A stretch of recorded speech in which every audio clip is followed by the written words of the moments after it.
When a woman finally decides she's had enough, she doesn't just change her life. She changes the balance of power. That line fits me better than anything else I've ever heard. Because for 45 years, I lived like a ghost in my own story. Invisible, tired, and always one step behind the bills. The day it all began, my sister looked me straight in the eye and said, "You wouldn't be so miserable if you'd learned to marry smart like I did." I laughed at first, thinking she was joking. But she wasn't. Her face was calm, her lipstick perfect, and she stood there in our mother's old kitchen like she owned the air. I'd just told her I was behind on rent again, that my electric bill had a red notice taped to it. I thought she might help me, maybe even lend a few $100s. Instead, she dropped that little bomb and started cutting her apple like I wasn't even worth her time. Something cracked in me that day. For years, I'd believed family meant support. I babysat her kids when she went to college. I sold my old car to help Mom when she got sick.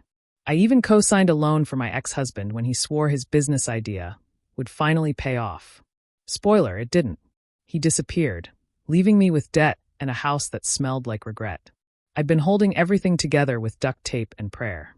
Working 2 jobs, saving grocery receipts, pretending I was fine. But that afternoon, when my own sister talked down to me like I was a failure, something inside me stopped being scared. Later that night, while folding laundry, her words echoed in my head. "You wouldn't be so miserable if you'd learned to marry smart." The insult burned, but then I thought about something else she'd said months earlier at a family dinner. "Oh, the trust fund paperwork is such a headache. I wish Dad had just left me cash." Trust fund. The word stuck. Our dad had died when I was 23. He wasn't rich, just a small-town mechanic. But I remembered his will. He'd said, "Everything split equally between my girls." At least, that's what I thought he'd said. My sister was the one who handled the paperwork back then. I was too heartbroken and broke to argue. What if there really was a trust fund? What if she'd taken more than her share? That night, I dug out an old metal box from under my bed, the one where I kept every important paper. Birth certificates, my divorce decree, and an envelope with Dad's will. 2003, scribbled on the front. The paper was yellowed, folded, but the ink still clear. And there it was, to be divided equally between my daughters, Marianne and Julie. My name, Marianne. Hers, Julie. But I had never received a dime. My stomach turned. I stared at that paper until the letters blurred. Had she stolen it all? Had she lied to me for 22 years? I didn't sleep that night. My brain kept running the same question in circles. How much was it? What did she do with it? By morning, I decided to find out. Not by asking her. No, not anymore. This time, I'd get proof. I took the day off work and drove to the county records office. The lady at the counter, gray hair in a bun, looked at me over her glasses. "Do you have the trust name?" she asked. I hesitated. "Just my father's name. Henry Clayton." She typed for a while, then looked up. "There's a file," she said. "Established 2003. The beneficiary listed is Julie Clayton Reese. Only her name. Not mine." I walked back to my car numb, holding a photocopy of the file like it was an electric wire. My own sister had erased me, from our father's last gift, from our family's history. And for the first time in my life, I wasn't just hurt. I was furious. I gripped the steering wheel, stared at my reflection in the rearview mirror, and whispered, "You picked the wrong woman to betray." I spent the next few days in a fog, part rage, part disbelief. I couldn't focus at work. Every ringing phone, every customer complaint, it all blurred together. All I could think about was that trust fund. How much money had she taken? How long had she been lying to me? The words beneficiary listed, Julie Clayton Reese, kept flashing in my head like a neon sign I couldn't turn off. That Friday, after my shift at the diner, I sat in my car and Googled, what to do if your siblings stole your inheritance. Hundreds of links popped up. Lawyers, blogs, forums full of people telling stories just like mine. People cheated out of wills, out of homes, out of their parents' last wishes. And over, one sentence kept appearing. Get a probate attorney. So I did. The next morning, I called a small law firm downtown, Andrews & Klein. The receptionist sounded half asleep when she picked up, but when I mentioned trust fund, her tone changed instantly. She said, "Ma'am, we can schedule you for a consultation Monday morning. Bring any documents you have." I felt a small jolt of something I hadn't felt in years, control. That weekend, I gathered everything I could find. Dad's will, my birth certificate, every letter or card with his handwriting. I even found an old check stub from the garage where he used to work. Each piece of paper felt like a breadcrumb leading to something bigger. Monday came. The law office was smaller than I expected. 2 desks, 1 flickering lamp, and a framed diploma on the wall that said Ellen Klein, ESQ. Ellen looked around 50, sharp eyes, hair tied back, no nonsense. She shook my hand firmly and said, "Tell me everything from the start." I told her about Dad, about Julie, about the will and the trust record with only her name. Ellen didn't interrupt once, just took notes. When I finished, she leaned back in her chair and sighed. "Marianne," she said slowly, "if this trust was set up using your father's assets and you were supposed to be included, this could be fraud." The word hit me like a slap. Fraud. Not mistake. Not oversight. Fraud.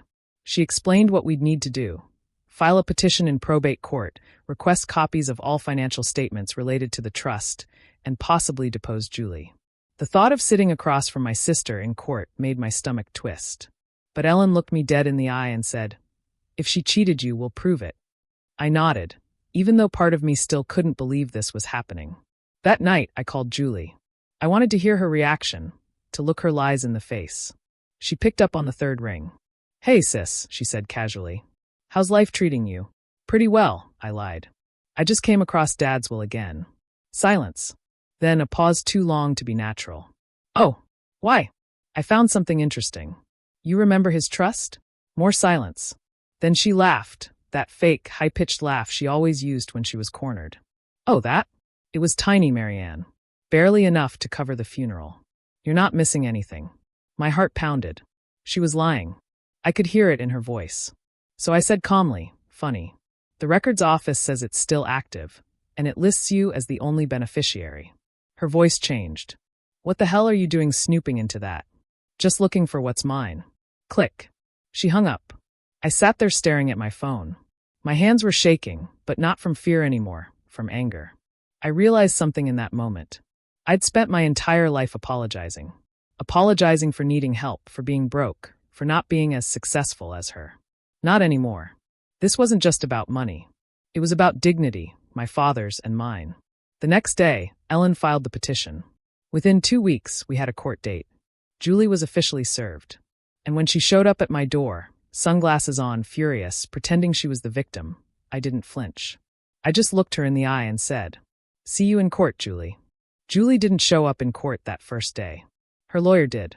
A young guy in an expensive suit, slicked back hair, with the kind of smug smile that made me want to throw my coffee at him. He introduced himself as Mr. Dalton and handed Ellen a thick folder. Inside were copies of trust documents, all signed, all neat, all with Julie's name. Not a single page mentioned me. Ellen flipped through them quietly, then looked at me. Her expression didn't change, but I saw the spark in her eyes, the kind that meant this isn't over. After the hearing, Ellen said, "We'll subpoena the financial records." I don't buy that she handled everything legally. Not after seeing your father's will. I asked, could she have forged it? Ellen shrugged. Maybe. Or maybe she used your father's dementia in his final years to pressure him into changing things. That word, dementia, hit like a sucker punch. Dad's last year had been rough. He forgot things. Repeated himself. Julie had been his caretaker, since I was living out of town working nights at the nursing home. She'd handled his meds, his mail, his money. And apparently his will. That night, I sat at my kitchen table with a cold cup of coffee, scrolling through old emails and files on my laptop, hoping for anything. A receipt, a message, a clue. And there it was. An old email from Dad, dated 2 months before he died. "Honey, I'm meeting with Julie's lawyer today. She says this will make things easier for you both. I trust her judgment." I just stared at it. Her lawyer. She'd used her lawyer to change his documents. I printed it out and placed it in a folder labeled Evidence. It was the first time I'd ever felt like I was building something. A case, a wall, a defense. Something of my own. Over the next few weeks, Ellen kept me updated. The subpoenas went out. The banks responded. Turns out, Dad's trust had started with $280,000, his life savings, the sale of his shop, the insurance payout. Julie had been receiving annual distributions from it for nearly 20 years. Vacations. New cars. Her kids' college tuition. While I was counting coupons and hoping my car wouldn't break down, Ellen called one night, excitement in her voice. Marianne, we found something big. There's a transaction labeled beneficiary amendment, dated 3 weeks before your father's death. It replaced your name with hers. I whispered, 3 weeks? Yes. And guess who notarized it? Her husband. I felt my throat tighten. Her husband, a real estate agent with just enough legal knowledge to fake confidence. They'd conspired together. I hung up the call and sat in silence. The kind of silence that screams in your ears. For years, I'd blamed myself for everything. My failed marriage, my debts, my loneliness. But now I saw it clearly. I wasn't unlucky. I was betrayed. When the next hearing came, I didn't hide behind Ellen. I stood up and spoke. Your Honor, I said, my voice trembling but steady. My sister stole from me. She took advantage of our father when he was sick. I have proof she used her husband to notarize false documents. Julie sat across from me, arms crossed, eyes cold. But when Ellen placed the printed email and bank statements before the judge, I saw something flicker on her face, fear. Real fear. Outside the courtroom, she caught up to me. You think you're some kind of hero now? She spat. You've always been jealous. Dad trusted me because I actually did something with my life. I took a step closer. You didn't earn his trust. You manipulated a dying man. Her jaw tightened. Even if you win, you'll get nothing. You're broke. You'll waste it all on lawyers. I smiled, a real one, the kind that comes from strength, not spite. Maybe. But at least it'll be mine. She scoffed and walked off, her heels clicking on the marble floor like gunshots fading into distance. Ellen turned to me and said quietly, she's scared. That means we're close. For the first time in my life, I believed someone was on my side, and more importantly, that I was on my own side. That night, I drove home with the windows down, wind in my face. For years, I'd been surviving. Now I was fighting, and I wasn't done yet. By the next month, the case had turned from family dispute to a full-blown fraud investigation. Julie must have felt the heat because suddenly, she was everywhere, calling old family friends, spreading rumors, trying to make me look like the unstable, greedy sister chasing money that wasn't even hers. I heard from my cousin Carol that Julie was telling people I was mentally unwell and obsessed. It hurt, but it also told me something important. She was scared. And when people like her are scared, they make mistakes. Ellen had advised me to stay calm and patient, but inside, I was boiling. I couldn't stop picturing every late bill, every time I skipped groceries, every tear I cried alone because I thought I'd failed in life. All while Julie was using our father's money to fund her spa weekends and golf club memberships. No, not anymore. So I made a list. I called it the take-back plan. It had 5 steps. Track every dollar. I worked with Ellen to request old tax filings, bank transfers, and property deeds under Julie's name. Gather witnesses. I reached out to Dad's old friends from the garage, the ones who'd seen his mental decline and might remember him mentioning both daughters. Rebuild my image. I started recording a video journal, not for the court, but for me. To remind myself I wasn't crazy. To hear my own truth spoken out loud. Stay clean. I cut off emotional texts, no angry voicemails. I wanted everything about me to say, calm, rational, consistent. Find the leverage. The one piece of undeniable evidence that could shatter her lies. By mid-April, I had progress. A friend of Dad's, Carl, who worked with him for 20 years, called me after seeing my message. I remember your dad talking about splitting everything between you girls, he said. Said it fair and square. He even joked that Julie would probably find a way to take your half. That last part stung, because he'd been right. Carl also had something else, a photo. A picture from the day Dad signed his original will. Both my name and Julie's visible on the paper. He emailed it to me that night. When I opened it, I felt tears burn my eyes. Proof. I printed it, framed it, and placed it beside my bed. It reminded me what I was fighting for, truth, not just money. Meanwhile, Julie's behavior got worse. She started sending family reconciliation messages. Fake apologies. Then passive-aggressive ones like, "You're embarrassing the family name, Marianne. Dad would be ashamed of this circus." But I noticed something odd. She never denied the fraud directly. Not once. She just tried to guilt me into silence, the oldest trick in her book. Ellen called one morning. Her tone was brisk. Good news.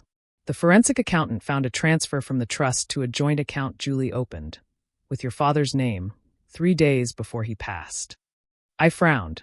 So, Ellen said, That account was opened when he was already in hospice. He couldn't even sign his own name at that point. I went silent. That was it. The leverage. The smoking gun. We filed the supplemental evidence immediately. The next court date was different. Julie wasn't smiling this time. Her lawyer looked pale, nervous. The judge leaned forward, scanning the new documents. Ellen spoke clearly and calmly. Your Honor, these transfers prove that Mrs. Reese exploited her father's incapacity to reassign assets. My client, Ms. Clayton, was unlawfully excluded from her rightful inheritance. The judge turned to Julie. Do you have any response? Julie looked at me. For a second, I saw the mask drop, the panic behind her cold eyes. Then she said, voice trembling, it was Dad's choice. He wanted to reward me for caring for him. Ellen slid the hospice report forward. According to the attending physician, Mr. Clayton had severe cognitive impairment. He could not legally authorize any financial changes. Julie's face went white. That night, I drove home shaking. Not from fear, from relief. For the first time in my adult life, I felt powerful. Not because I'd won anything yet, but because I wasn't scared to lose anymore. I walked into my apartment, stood in front of the mirror, and whispered, You're not the victim anymore, Marianne. You're the storm. The next week, the storm truly began. Julie filed a counterclaim, accusing me of harassment, emotional distress, and defamation. I nearly laughed when Ellen read it out loud. She's grasping at straws, Ellen said, setting the papers down. But still, I felt that old fear crawl back in. The fear of being dragged through mud, of people whispering behind my back again. And it worked, at least for a few days. People at church stopped making eye contact. A few of my coworkers at the diner looked uncomfortable, probably having seen Julie's Facebook posts calling me ungrateful and unstable. She was fighting dirty. But something inside me had changed. I didn't cry this time. I documented everything, screenshots, messages, dates, times. Every lie became another brick in the wall I was building between us. One night, Ellen called and said, She's going to try to bury you in legal fees. Classic intimidation move. But I've seen worse. I smiled weakly. Then she's about to meet worse. That was the moment I decided. I wasn't just defending myself. I was reclaiming every piece of power I'd ever given away. I picked up extra shifts at the diner to cover my legal costs. Woke up at 5 a.m., came home at midnight, hands aching, feet sore. But every dollar I earned felt like a small victory. My money, my fight. Some nights, when exhaustion hit hard, I'd look at that framed photo of Dad's beside my bed. And I'd whisper, I'm doing it, Dad. For you. For me. A few days later, something unexpected happened. A woman came into the diner, older, gray hair, pearl earrings. She looked vaguely familiar. When she handed me her check, she said quietly, You're Henry Clayton's daughter, aren't you? Yes, I said, surprised. I'm Linda. I worked at the bank where your sister handled your father's accounts. I froze. You did? She nodded. I remember noticing the paperwork change near the end. It felt wrong. But I was told not to question it, said the family agreed. I swallowed. Would you be willing to say that in court? She hesitated, then looked me right in the eye. I watched her father cry the day Julie made him sign those forms. He didn't want to. I'll testify. I wanted to hug her. Proof was one thing, but witness testimony, that was gold. Ellen was thrilled. We can use this, she said, already drafting the supplemental witness list. Your sister's credibility will crumble. But she also warned me. Get ready. Julie's not the type to go down quietly. She was right. Within days, Julie's lawyer filed another motion, accusing Ellen of professional misconduct for talking to a former bank employee. It was ridiculous, but it slowed the process down. Julie was buying time. And with every delay, my savings drained a little more. One night, sitting alone with unpaid bills scattered across the table, I almost gave up. I thought maybe Julie's right. Maybe I'll lose everything anyway. Then I noticed my reflection in the dark kitchen window. Tired eyes, wrinkles I'd earned, a face that had seen too much pain and kept going. That reflection didn't look defeated. It looked determined. I whispered to it, You've survived worse than this. Keep fighting. 2 weeks later, Ellen called again. The judge has denied her counterclaim, she said. We're back on track for trial next month. I closed my eyes, tears spilling out. But this time, they weren't from sadness. Relief. Justice was finally within reach. I hung up, stood by my front door, and grabbed my car keys. I drove to Dad's old garage, still standing at the edge of town. It smelled of oil and dust, untouched since he died. I walked inside, touched the old workbench, and said softly, "She thought she could erase me, Dad. But I'm still here. And I'm not done." The courtroom smelled like coffee and old paper that morning, a mix of nerves and justice. I wore my father's silver locket, the one Julie had once called cheap sentimental junk. Funny how the things she mocked ended up giving me strength. Ellen looked confident as we waited for the judge.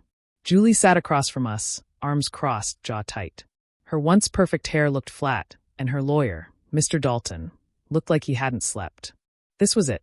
Months of digging, crying, planning, and holding my ground had come down to this one hearing. Ellen started with the basics. She presented Dad's will, the trust documents, the hospice report, and the email, the one where Dad mentioned meeting Julie's lawyer. Each piece landed heavier than the last. Then she called Linda, the former bank employee, to the stand. Linda walked up slowly but spoke firmly. I remember Mr. Clayton being confused. He asked what he was signing, and Julie told him not to worry. He looked upset, but she pressured him until he did it. Dalton tried to twist her words, but Linda didn't flinch. When he asked, "Are you sure of what you saw that day 20 years ago?" she said. "I remember because it haunted me for 20 years. That shut him up. Then Ellen handed the judge a thick file, the forensic accountant's report. Every dollar Julie had taken, traced and printed. Bank statements, transfers, luxury purchases, tuition payments. The total, $411,283.47. I heard Julie gasp softly when she saw the number. Her hands trembled. For the first time, I saw shame, or maybe just panic, flicker in her eyes. When it was Julie's turn to speak, she tried to sound composed. "Your Honor," she said, "my sister has always struggled financially. She's bitter because I was successful. This entire thing is her way of punishing me for being better off." That one stung. Even after everything, the arrogance still dripped from her voice. But Ellen leaned in and whispered, "Don't react. Let her dig her own grave." So I stayed silent, calm, composed. The judge, however, wasn't buying her act. He flipped through the documents, his brows furrowed. "Mrs. Reese," he said slowly, "these financial records clearly show unauthorized transfers from the trust into your personal accounts, including one made posthumously." Julie froze. "Posthumously?" she repeated. "Yes," the judge said, "meaning after your father's death." Her lawyer tried to jump in, stammering about clerical errors, but it was over. The air in the courtroom had shifted. Everyone could feel it. When the judge finally spoke his ruling, the room went silent. He declared the trust amendment invalid due to incapacity and coercion. He ordered full restitution to me, along with damages and legal costs. Julie's name was stricken from the trust. My share, half of everything, was restored. And just like that, 20 years of silence, shame, and struggle turned into justice. Julie didn't look at me when we walked out. She kept her head down, muttering under her breath, her heels echoing down the marble hallway. But I stopped at the courthouse doors, looked back at her, and said softly, "You always said I wasn't smart enough to fight you. Turns out, I didn't need to be smarter. I just needed to stop being scared." She didn't answer, just kept walking. Outside, the sunlight hit my face. I hadn't realized how long I'd been breathing in guilt instead of air. For the first time, I felt light, not rich, not powerful, just free. Ellen smiled beside me. "You did it, Marianne. You really did." I nodded. But deep down, I knew this wasn't revenge. It was reclamation. That night, I went home, opened the same box where Dad's old will had sat for years, and placed the court order right beside it. Then I whispered, "We finally got what you wanted, Dad. Equal." The mirror across the room caught my reflection, tired, older, but no longer broken.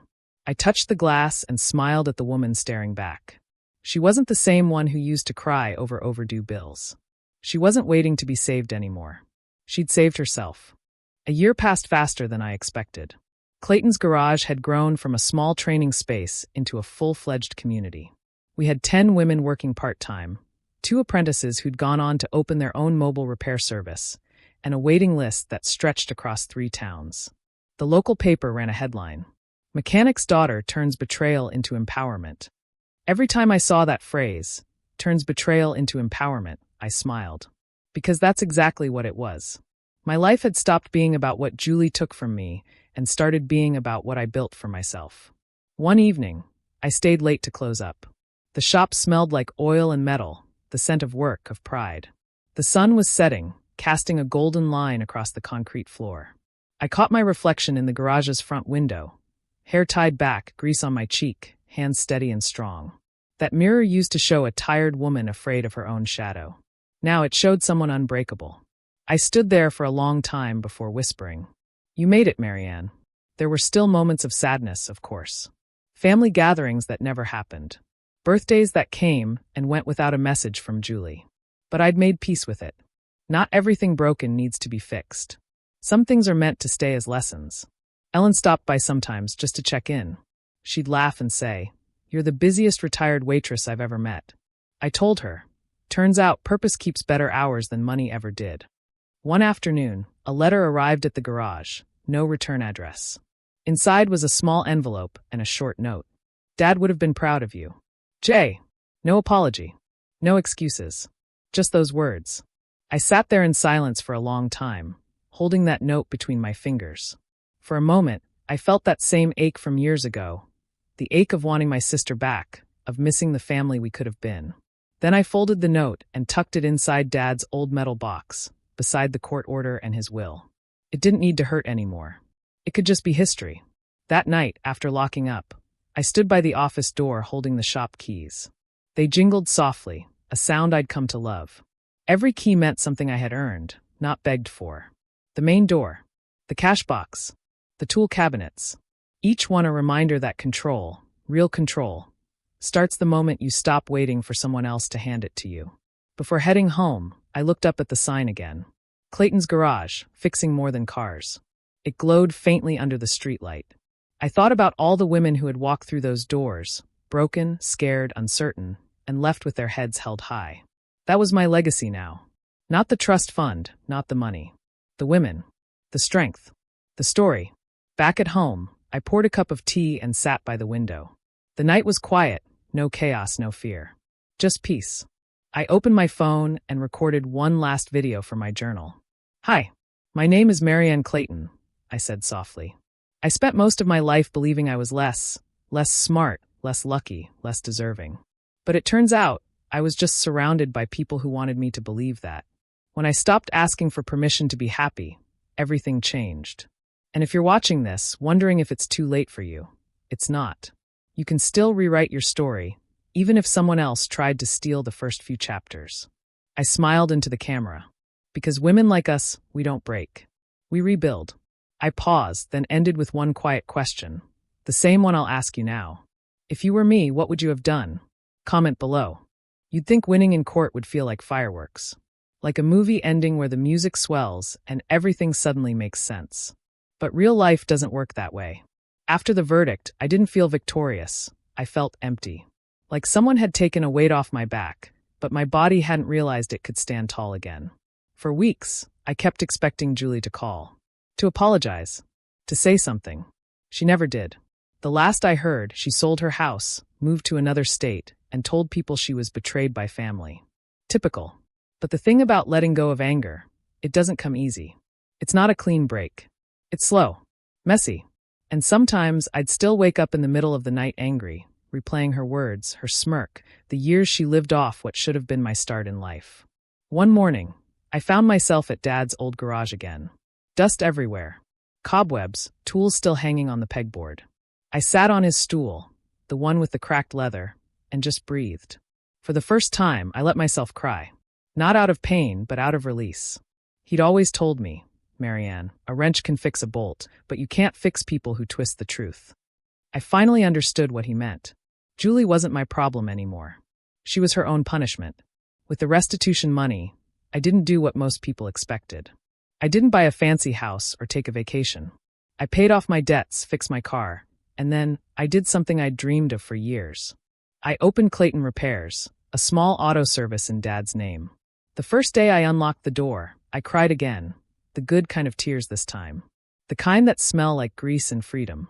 I hired 2 young women as apprentices. Both single moms. Both struggling just like I once did. I taught them what Dad taught me. How to stand on their own feet, how to fix things, and how to never let anyone tell them they can't. A few months later, business was steady. Customers liked us because we were honest, something rare in mechanics and apparently in families. One afternoon, as I was closing up, a young woman came in. She looked nervous, clutching a small envelope. "Are you Marianne?" she asked. "Yes," I said. "I'm Julie's daughter, Emily." My chest tightened. Julie's youngest. She'd been barely a teenager when the trust fight started. She handed me the envelope. "Mom said to give you this." Inside was a short note, written in Julie's familiar handwriting. _ I didn't do it for greed. I did it because I thought you'd never survive without.